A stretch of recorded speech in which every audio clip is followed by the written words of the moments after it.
ఉప ముఖ్యమంత్రి వర్యులు శ్రీ పట్టి విక్రమార్క గారు, మంత్రివర్గ సహచరులు మిత్రుడు పొన్న ప్రభాకర్ గారు, పార్లమెంట్ సభ్యులు, శాసన సభ్యులు, చీఫ్ సెక్రటరీ గారు, సింగరేణికి సంబంధించిన ఉన్నతాధికారులు, అదేవిధంగా రాష్ట్ర ప్రభుత్వానికి సంబంధించిన ఉన్నతాధికారులు, ఈ కార్యక్రమంలో నిజమైన కథానాయకులు, యూపీఎస్సీ నిర్వహించిన సివిల్ సర్వీసెస్ పరీక్షల్లో ప్రిలిమ్స్ పాస్ అయ్యి మెయిన్స్కు ప్రిపేర్ అవుతున్న విద్యార్థులందరికీ, పాత్రికేయ మిత్రులకు ఈ కార్యక్రమానికి స్వాగతం పలుకుతున్నాను.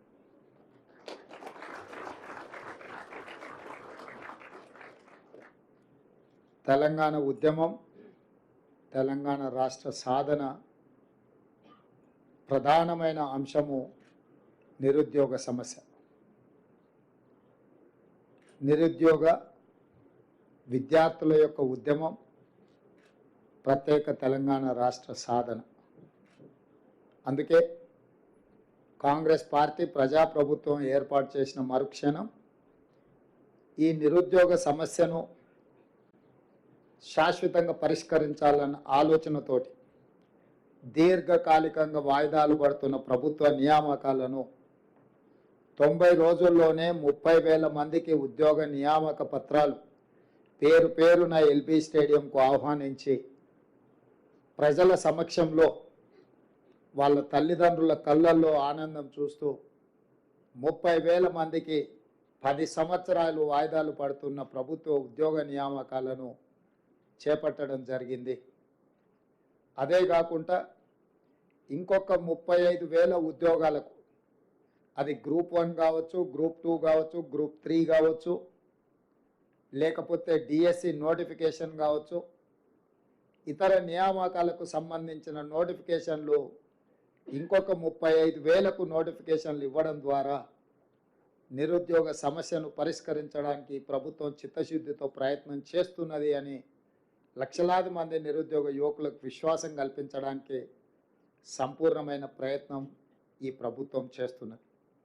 అదేవిధంగా రాష్ట్ర స్థాయి నియామకాలనే కాకుండా దేశ స్థాయిలో, అది కేంద్ర ప్రభుత్వ సర్వీసులకు సంబంధించి కావచ్చు, పబ్లిక్ సర్వీస్ కమిషన్కు సంబంధించి కావచ్చు, తెలంగాణ రాష్ట్రం నుంచి అత్యధికంగా ఈ ప్రాంత నిరుద్యోగ యువత పోటీ పరీక్షలలో పోటీపడి అందులో ఉత్తీర్ణులై ఈ దేశ నిర్మాణంలో, ఈ దేశం అభివృద్ధిలో మీరు భాగస్వాములు కావాలి, తెలంగాణ ప్రతిష్ట పెరగాలి, తెలంగాణకు సంబంధించిన మీరందరూ మా కుటుంబ సభ్యులుగా మేము భావించి, కుటుంబ పెద్దలుగా మా బట్టి విక్రమార్క గారు సింగరేణి సంస్థ నుంచి ఒక ప్రత్యేకమైన కార్యక్రమాన్ని రాజీవ్ గాంధీ సివిల్స్ అభయహస్తం కార్యక్రమం ద్వారా మీకు ఒక ఆత్మవిశ్వాసాన్ని పెంచడానికి, ఈ రాష్ట్ర ప్రభుత్వం మమ్మల్ని అనాథలుగా వదిలేయలేదు,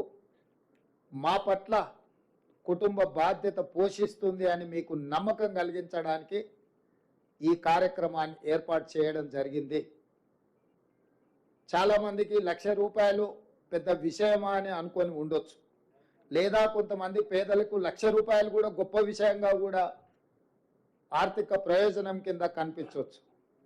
కానీ మా ప్రభుత్వం యొక్క ఉద్దేశము ఆర్థిక ప్రయోజనానికంటే కూడా, ఆర్థిక సహాయానికంటే కూడా మీరు మాకు కావలసిన వాళ్ళు, మేము మీ పట్ల ఎప్పుడు సహాయం అందించాలన్న ఆలోచనతోటి మీరు రాణిస్తే, మీరు ఇందులో ఎంపికై వివిధ రాష్ట్రాలకు, ఈ దేశానికి సేవలు అందిస్తే తెలంగాణ ప్రతిష్ట పెరుగుతుంది, మీరు మా కుటుంబ సభ్యులు అని మీకు విశ్వాసం కల్పించడానికి ఈ ప్రభుత్వం మీది, మీకోసమే ఆలోచన చేస్తుందని ఒక నమ్మకం కలిగించడానికి ఈ కార్యక్రమాన్ని ప్రధానంగా చేపట్టడం జరిగింది.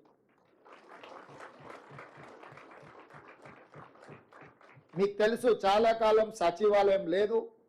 సచివాలయం వచ్చిన తర్వాత ఎవరిని రానివ్వకుండా పోలీసుల పహారాల మధ్యలో కాపలా కాసేది. ఒకప్పుడు నేను వచ్చినా సీతక్క వచ్చినా ఎవరం ఇందులో అధికారులను కలవడానికి వస్తే బయటనే పోలీసులు అరెస్ట్ చేసి తీసుకెళ్ళి పోలీస్ స్టేషన్లలో నిర్బంధించే పరిస్థితి. అక్కడి నుంచి ఈరోజు ఈ సచివాలయం తెలంగాణ ప్రజలది. మీలాంటి వాళ్ళందరూ ఇందులోకి రావచ్చు, ఇది మనది అని ఒక నమ్మకం కలిగించడానికి ప్రత్యేకంగా సచివాలయంలోనే ఈ కార్యక్రమాన్ని ఏర్పాటు చేద్దామని ఉప ముఖ్యమంత్రి గారు సూచన చేయడం, మేము ఆమోదించి మిమ్మల్ని అందరినీ కూడా ఇక్కడికి ఆహ్వానించడం జరిగింది. ఈరోజు నా సూచన ఒకటే, మీ అన్నగా మీరు ప్రిలిమ్స్ క్లియర్ చేయడమే కాదు మెయిన్స్ క్లియర్ చేసి ఇంటర్వ్యూలలో కూడా సెలెక్ట్ అయ్యి తెలంగాణ ప్రతిష్ట పెంచాలి. ఈరోజు బీహార్, రాజస్థాన్ ఇతర రాష్ట్రాల నుంచి అత్యధికంగా ఐఏఎస్లు, ఐపీఎస్లు, ఐఆర్ఎస్లు, ఐఎఫ్ఎస్లు ఇతర అధికారులుగా ఎంపికై వాళ్ళు ఈ దేశ సేవలో కానీ అత్యధికంగా భాగస్వాములు తీసుకుంటున్నారు. మరి అన్ని రకాలుగా ముందంజలో ఉన్న తెలంగాణ రాష్ట్రం నుంచి మనం ఎందుకు రాణించకూడదు, మన పిల్లలు ఎందుకు ఎంపిక కాకూడదు అన్న ఆలోచనతోటి మన వాళ్ళను, మన కుటుంబ సభ్యులను ప్రోత్సహించడానికి ఈరోజు ఈ కార్యక్రమాన్ని తీసుకున్నాం. మీకు సంపూర్ణంగా విశ్వాసం కల్పిస్తున్నది రాష్ట్ర ప్రభుత్వం. ఈ ప్రభుత్వం మీది, మీకు అండగా నిలబడుతుంది. మీరు ఏమాత్రం ఆలోచన చేయకుండా పరిపరి విధాలుగా మీరు ఆలోచన చేయాల్సిన అవసరం లేదు. పరీక్షల మీదనే దృష్టి పెట్టండి, రాణించండి, ఎంపిక అవ్వండి. తద్వారా మీ తల్లిదండ్రులకు, మీ గ్రామానికి, మన రాష్ట్రానికి ఒక గౌరవం పెరుగుతుంది. ఆ విధంగా మీరు ముందుకు వెళ్ళాలని తెలియజేస్తూ, అదేవిధంగా బట్టి విక్రమార్క గారు కొన్ని అంశాలను ప్రస్తావించారు. యంగ్ ఇండియా స్కిల్స్ యూనివర్సిటీ గురించి. ఈరోజు తెలంగాణలో విద్య సర్టిఫికెట్ కోర్సులకు మాత్రమే పరిమితం అవుతున్నది. నేను చాలామంది ఇంజనీరింగ్ గ్రాడ్యుయేట్స్తో నేను ఇంటరాక్ట్ అవుతున్నా, మాట్లాడుతున్నా. ఇంజనీరింగ్ సర్టిఫికెట్ తీసుకొని బయటకు వస్తున్నారు, కానీ వాళ్ళ యొక్క నైపుణ్యం ఆ స్థాయిలో లేకపోవడం వల్ల నిరుద్యోగ సమస్య పట్టి పీడిస్తుంది. ఇంకొక పక్కన పరిశ్రమలకు సంబంధించిన వ్యక్తులు, పరిశ్రమలు నెలకొల్పిన వాళ్ళు వస్తున్నారు. మాకు హ్యూమన్ రిసోర్స్ తగ్గిపోయింది, మా దగ్గర నియామకాలు చేపట్టాలంటే అసలు ఎవరు రావడం లేదు అని వాళ్ళు వస్తున్నారు. సో మేము మంత్రివర్గ సహచరులతోని ఆలోచన చేసినాం. ఒక పక్కన పరిశ్రమలకు సంబంధించిన యజమానులు నైపుణ్యం ఉన్న మాకు యువత దొరకడం లేదు అని చెప్తున్నారు. ఇంకొక పక్కన సర్టిఫికెట్లు, డిగ్రీ పట్టాలు పుచ్చుకొని యువత బయటకు వచ్చి మాకు ఉద్యోగ అవకాశాలు రావడం లేదు అని వాళ్ళు మాట్లాడుతున్నారు. వీళ్ళిద్దరి మధ్యలో ఒక అంతరం ఉంది, ఒక గ్యాప్ ఉంది. ఆ గ్యాప్ ఏంటంటే సర్టిఫికెట్ తీసుకొని బయటకు వచ్చే వాళ్లకు వృత్తి నైపుణ్యం లేకపోవడం వల్ల, చదువుకు తగ్గ అనుభవం, చదువుకు తగ్గ శిక్షణ లేకపోవడం వల్ల ఉద్యోగ ఉపాధి అవకాశాలు వాళ్ళు కోల్పోతున్నారు. అందుకే అన్ని రకాలుగా ఆలోచన చేసి ఈరోజు యంగ్ ఇండియా స్కిల్స్ యూనివర్సిటీని ఒక ఐఎస్బి, ఒక IIIT మోడల్లో ఎవరికైతే చైతన్యం ఉన్నదో, ఎవరైతే శిక్షణ పొందాలనుకుంటున్నారో, ఎలాంటి రాజకీయ ఒత్తిడులు లేకుండా వాళ్ళకున్న నైపుణ్యాన్ని దృష్టిలో పెట్టుకొని వాళ్ళకి అవకాశాలు కల్పించాలి అని ఈ యంగ్ ఇండియా స్కిల్స్ యూనివర్సిటీని మనం ప్రారంభించుకున్నాం. దీన్ని పూర్తిగా ప్రభుత్వ అజమాయిషీలో ఉంటే అధికార దుర్వినియోగం జరిగే అవకాశం ఉందని చర్చలు జరగడం, సిలబస్ కూడా ఎప్పటికప్పుడు మార్చుకోవాల్సిన అవసరం ఉంది. కాబట్టి ఆ సిలబస్ను నిర్ణయించాలంటే కూడా ప్రభుత్వంలో ఆలస్యం జరుగుతుందని కొంతమంది విఘ్నులు సూచన చేయడంతో కంప్లీట్గా ఇండస్ట్రీ డ్రివెన్ యూనివర్సిటీగా మనం ఈరోజు నిర్ణయం తీసుకున్నాం. దీంట్లో Mahindra group of companies chairperson Anand మహీంద్రాని ఈ యూనివర్సిటీకి చైర్పర్సన్గా మనం ఈరోజు వారిని రిక్వెస్ట్ చేయడం జరిగింది. తెలంగాణ రాష్ట్ర ప్రభుత్వం నుంచి ఈరోజు మహీంద్రా యూనివర్సిటీని ఎవరైతే నడుపుతున్నారో వాళ్ళని యంగ్ ఇండియా స్కిల్ యూనివర్సిటీకి చైర్పర్సన్గా మనం రిక్వెస్ట్ చేస్తే వారు ఆమోదించారు. ఈరోజు IIIT చైర్పర్సన్గా పనిచేసిన శ్రీనిరాజును కో చైర్పర్సన్గా పెట్టినాం. వివిధ పరిశ్రమలు, రెడ్డి ల్యాబ్స్ కావచ్చు, SBI బ్యాంక్ కావచ్చు, అదానీ గ్రూప్ కావచ్చు, ఇతర కీలకమైన పరిశ్రమలకు సంబంధించిన వ్యక్తులందరినీ కూడా ఇందులో బోర్డ్ ఆఫ్ డైరెక్టర్స్గా మనం నియమించడం జరిగింది. ఇందులో ప్రధానంగా నిధుల సేకరణ నుంచి శిక్షణ ఇచ్చే వరకు కంప్లీట్గా ఈ బోర్డే పర్యవేక్షిస్తుంది. ప్రభుత్వం కేవలం ఫెసిలిటేటర్ మాత్రమే.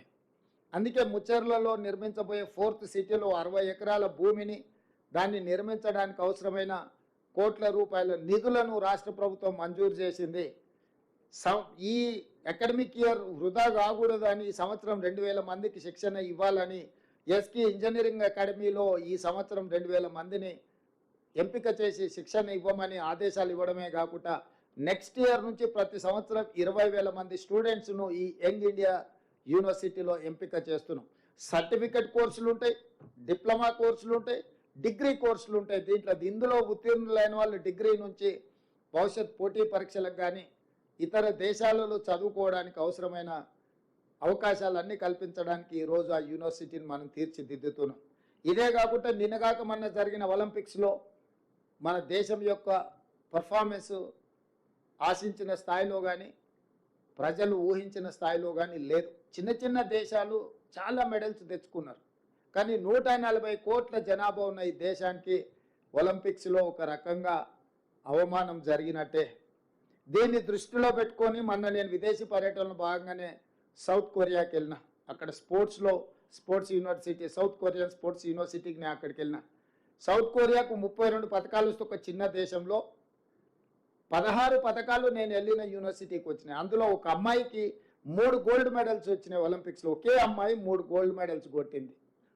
అంటే శిక్షణ ఇవ్వడం ద్వారా, నైపుణ్యాన్ని రాబట్టడం ద్వారా ఒలింపిక్స్లో కూడా రాణించిన ఆ దేశం మన దేశానికి, మన యువతకు ఆదర్శంగా తీసుకోవాలి. అందుకే సౌత్ కొరియన్ యూనివర్సిటీతో మాట్లాడి యంగ్ ఇండియా స్పోర్ట్స్ యూనివర్సిటీని కూడా వచ్చే అకాడమిక్ ఇయర్ నుంచి మన స్పోర్ట్స్ యూనివర్సిటీని దేశంలో, మన రాష్ట్రంలో ప్రత్యేకంగా నెలకొల్పుతున్నాము. ఎందుకంటే 2028 ఒలింపిక్స్లో అత్యధికంగా మెడల్స్ ఈ తెలంగాణ యువత సాధించాలన్నది మా లక్ష్యం. ఒకప్పుడు FA ఏషియన్ గేమ్స్ కానీ, నేషనల్ మిలిటరీ గేమ్స్ కానీ చాలా గేమ్లు నిర్వహించిన 2000-2002 సంవత్సరంలో నిర్వహించిన గొప్ప అద్భుతమైన స్టేడియంలు గచ్చిబౌలిలో స్పోర్ట్స్ విలేజ్ దాదాపుగా ఈ 15 సంవత్సరాలు నిరుపయోగంగా మారిపోయింది. వీటన్నిటిని కూడా తిరిగి ఉపయోగంలోకి తీసుకురావాలి. వీటన్నిటిని కూడా తెలంగాణ యువతకు శిక్షణ ఇవ్వడం ద్వారా స్పోర్ట్స్ యూనివర్సిటీని ఒక ఏర్పాటు చేసి తెలంగాణ యువతకు క్రీడల పట్ల ఆసక్తిని కల్పించడమే కాకుండా తెలంగాణ యువతకి అద్భుతమైన శిక్షణను ఇవ్వడం ద్వారా ఒలింపిక్స్లో ఈ దేశానికే తలమానికంగా తెలంగాణ యువతను మార్చాలని ఈ ప్రభుత్వం నిర్ణయం తీసుకున్నది. తొందరలో ఈ అంశాలను కూడా మీరు చూడబోతున్నారు. అదేవిధంగా ఇంతకుముందే బట్టి విక్రమార్క గారు చెప్పినారు, SC, ST, BC minority residential schools ప్రారంభించమని గత ప్రభుత్వం చెప్పింది. కానీ పోల్ట్రీ ఫార్మ్స్లలో కోళ్ళ కంటే కూడా అధ్వానంగా ఇవాళ ఆ పిల్లలను ఆ వాటిలలో ప్రైవేటు రెంటల్ బిల్డింగ్లో పెట్టారు. ఎలాంటి మౌలిక వసతులు లేవు. 200-300 మంది విద్యార్థులు ఉంటే 2 బాత్రూమ్లు కూడా ఉండడం లేదు. వీటన్నిటిని దృష్టిలో పెట్టుకొని పిల్లలందరూ ఎవరు? మన వాళ్ళు. మన పిల్లలకు మనం ఇవ్వవలసిన మౌలిక వసతులు ఇవ్వకపోతే వాళ్ళ మీద, వాళ్ళ భవిష్యత్తు మీద ప్రభావం చూపిస్తుంది.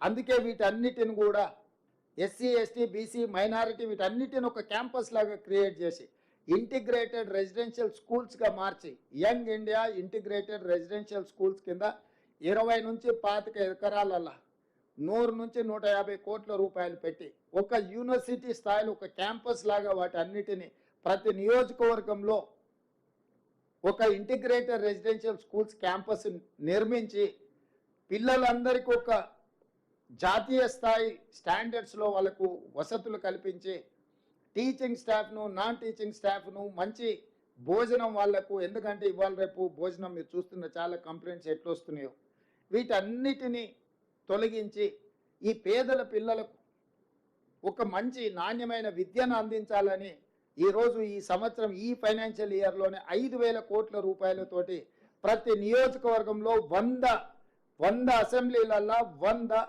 యంగ్ ఇండియా ఇంటిగ్రేటెడ్ రెసిడెన్షియల్ స్కూల్స్ని 20 నుంచి 25 ఎకరాలల్లా కట్టాలని ఒక లక్ష్యంతో గర్వంగా ఇప్పుడు చాలామంది ఆక్స్ఫర్డ్ యూనివర్సిటీలో చదువుకున్నాం, స్టాన్ఫర్డ్లో చదువుకున్నాం, లేకపోతే ఉస్మానియా యూనివర్సిటీలో చదువుకున్నామని వాళ్ళు చదువుకున్న యూనివర్సిటీల గురించి గొప్పగా చెప్పుకుంటారు. ఈరోజు రేపు భవిష్యత్తులో మన పిల్లలు మేము యంగ్ ఇండియా రెసిడెన్షియల్ స్కూల్లో చదువుకొని వచ్చినాము అని గర్వంగా చెప్పుకునే విధంగా వాళ్ళకు మౌలిక వసతులు ఏర్పాటు చేయడమే కాకుండా వాళ్లకు మంచి విద్యా బోధన చెయ్యాలన్నది మా ప్రభుత్వం యొక్క లక్ష్యము. ఆ దిశగా కూడా ప్రభుత్వం అడుగులేస్తుంది. ఇదే కాకుండా యూనివర్సిటీలలో టీచింగ్ వైస్ ఛాన్సలర్స్ కావచ్చు, టీచింగ్ స్టాఫ్ కావచ్చు, నాన్ టీచింగ్ స్టాఫ్ కావచ్చు, దాదాపుగా తెలంగాణలో ఉన్న యూనివర్సిటీలను అన్నిటిని కూడా గత ప్రభుత్వం నిర్వీర్యం చేసింది. పూర్తిగా విద్యను ప్రైవేటైజ్ చేసే విధంగా వీటిని నిర్వీర్యం చేసి ఎవరు చదువుకోవాలన్నా చదువు కొనుక్కోవాల్సిన పరిస్థితులు రాష్ట్ర ప్రభుత్వం గతంలో కల్పించింది.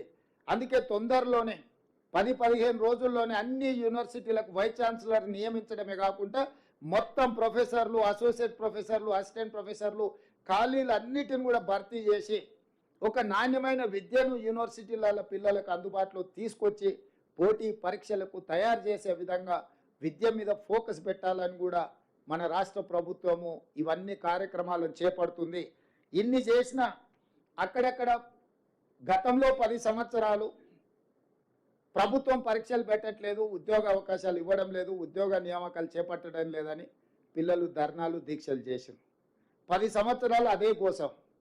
ఇప్పుడు మన ప్రభుత్వం వచ్చినాక పరీక్షలు పెడతామంటే కూడా కొంతమంది వాళ్ళను భయపెట్టి రోడ్ల మీద తెచ్చి మాకు పరీక్షలు వద్దు వాయిదాలే అని ధర్నాలు చేపిస్తారు. మీరు సివిల్స్కు ప్రిపేర్ అయినరు, సెలెక్ట్ అయినరు, మీరు ఆలోచన చేయండి. ప్రభుత్వం ఎప్పుడైనా పరీక్షలు పెడతామంటే విద్యార్థులు పోటీపడి పరీక్షలు గత 10 సంవత్సరాల నుంచి మనం ప్రిపేరే అవుతున్నాం కదా. ఏదైనా మీకు సమస్య ఉంటే ఈ ప్రభుత్వము మీకు అందుబాటులో ఉంటుంది. నాతో పాటు మంత్రివర్గ సహచరులు అందరూ మీకు అందుబాటులో ఉన్నారు. ఎవరైనా కలవకుంటున్నారా? ప్రతిరోజు నేను మీ మధ్యలోనే కనిపిస్తున్నా కదా. మా మంత్రులందరూ మీరు ఎవరిపైనా కలుస్తున్నారు. నేను ఎందుకు చెప్తున్నానంటే కొంతమంది ఉద్దేశపూర్వకంగా విద్యార్థులను రెచ్చగొట్టడం ద్వారా రాజకీయ ప్రయోజనం పొందాలని ప్రయత్నం చేస్తున్నారు. గతంలో ఈ రకంగా లబ్ధి పొందినరు. గతంలో ఈ రకంగా రెచ్చగొట్టి పిల్లల ప్రాణాలను ఆత్మ బలిదానాలను చేసి ఆ పిల్లల ప్రాణాల పునాదుల మీద అధికారంలోకి వచ్చిండ్రు. 10 సంవత్సరాలు వాళ్ళని పట్టించుకొని ఏ పరీక్షలు నిర్వహించాలి, ఏ ఉద్యోగాలు ఇవ్వాలి. ఇప్పుడు ఉద్యోగం పోగానే మళ్ళీ విద్యార్థులు గుర్తొచ్చారు, వాళ్ళ ప్రాణాలు గుర్తొస్తున్నాయి. నేను అందుకే పిల్లలందరినీ ఎందుకయ్యా మీరు ఉన్నారు కదా దుఃఖాలాక బామర్దులు, మీరు ఆమర నిరాహార దీక్ష కూర్చోండి పరీక్షలు వాయిదా వేయడానికి అని చెప్పి నాకు తిక్కలేసి. ఎందుకంటే ప్రభుత్వం పరీక్షలు నిర్వహించాలనుకున్నాడు, మీకు ఉద్యోగాలు ఇవ్వాలనే కదా. మాకేం ఉద్దేశం ఉంది? వాయిదాలు వేస్తే మాకే మంచిది, మీకే నష్టం.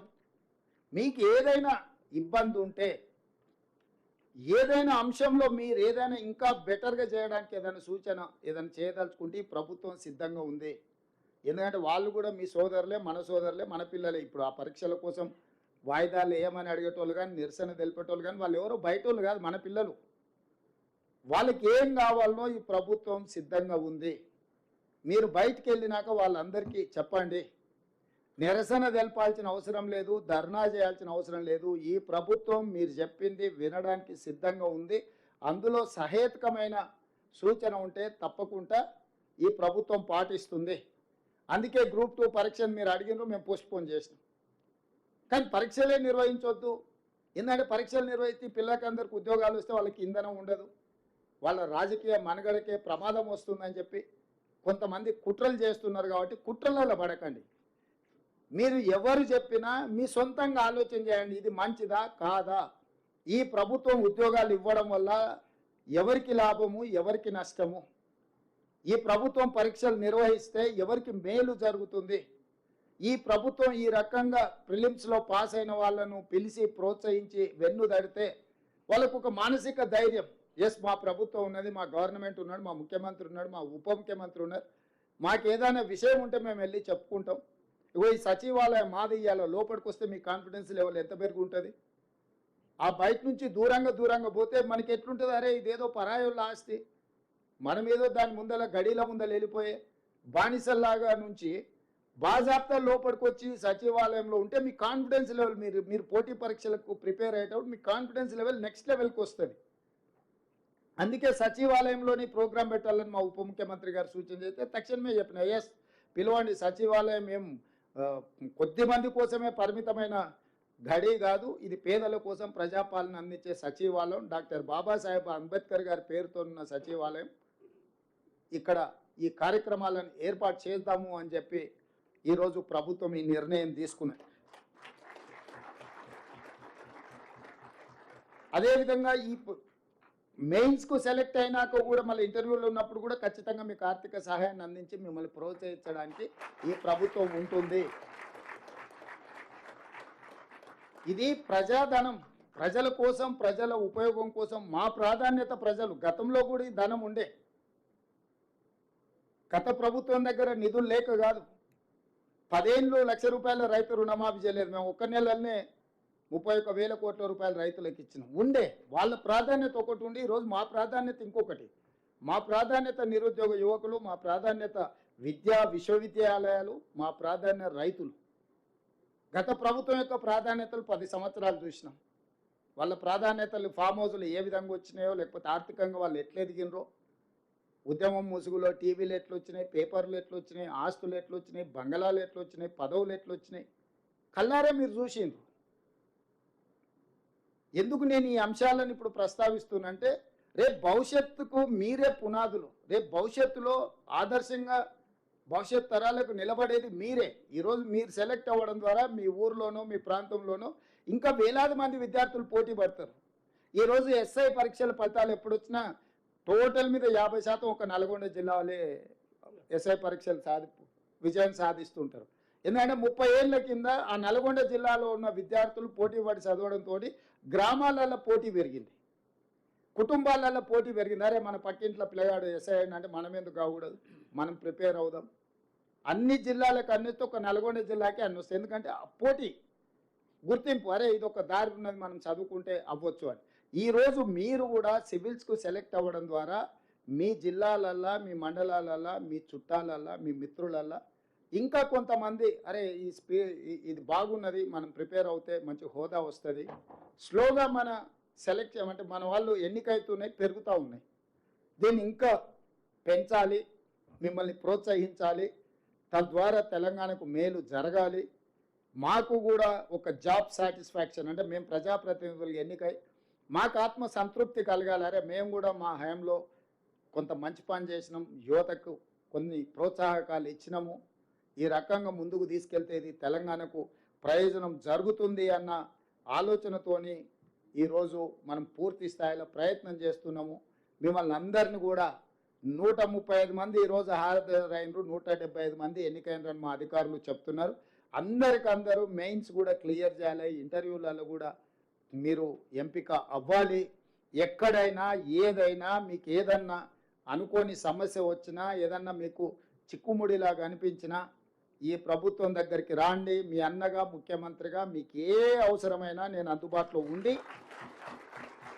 మీ తరఫున నేను వకాల్తా పుచ్చుకుంటా. మీకు ఏదైనా అవసరము వచ్చింది, ఎందుకంటే చాలామంది ఇక్కడ ఉన్న వాళ్ళు తల్లిదండ్రులు చదువుకోకపోవడమో, లేకపోతే గ్రామీణ ప్రాంతాలలో ఉండడం వల్ల వాళ్లకు ఒక పెద్ద మీరెవరూ అట్లా అనుకోవాల్సిన అవసరం లేదు. ఈ ప్రభుత్వం ఉంటుంది.